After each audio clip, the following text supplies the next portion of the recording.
It's been 6 weeks since my first sighting of the wicked old hag.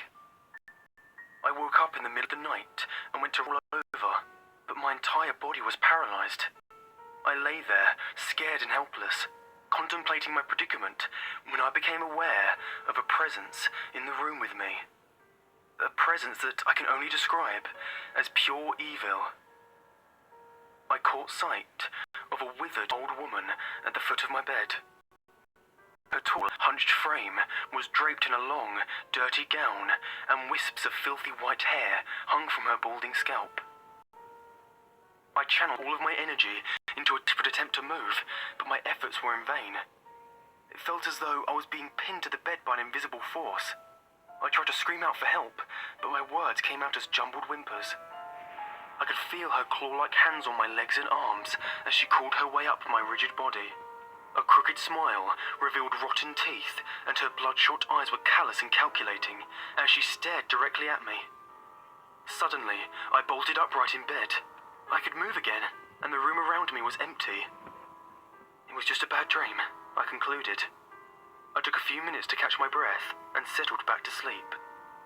A couple of weeks later, I met an old friend for a drink, and a point in our conversation reminded me of my dream.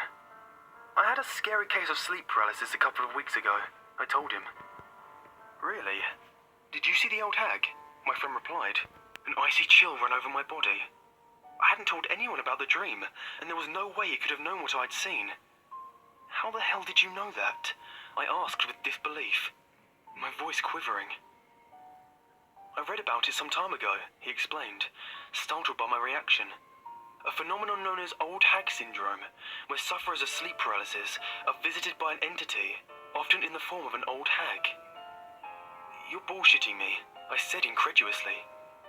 He convinced me to look it up, and so when I returned home, I typed the keywords old hag and sleep paralysis into Google.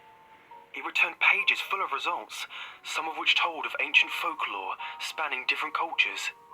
Others told of personal experiences like my own. To some, the entity took form of an old lady or a witch. To others, she looked more like a demon. But they all described the presence of overwhelming evil. Most chilling of all were the accounts in which the hag tortured and molested her victims as they lay paralyzed and helpless. I turned off the computer and tried to put it out of my mind. An eerie mood lingered in the room, and I had a bad feeling that unless I could get her out of my mind, she was sure to pay me another visit. That night, I was woken by a piercing cackle, and I lay paralyzed as that tall and stooped figure emerged at the foot of my bed. She crawled under the covers and up my body before sitting on my chest and peering down at me. She ran her slimy tongue over her chapped lips and made slurping sounds. What transpired after that, I cannot bring myself to talk about.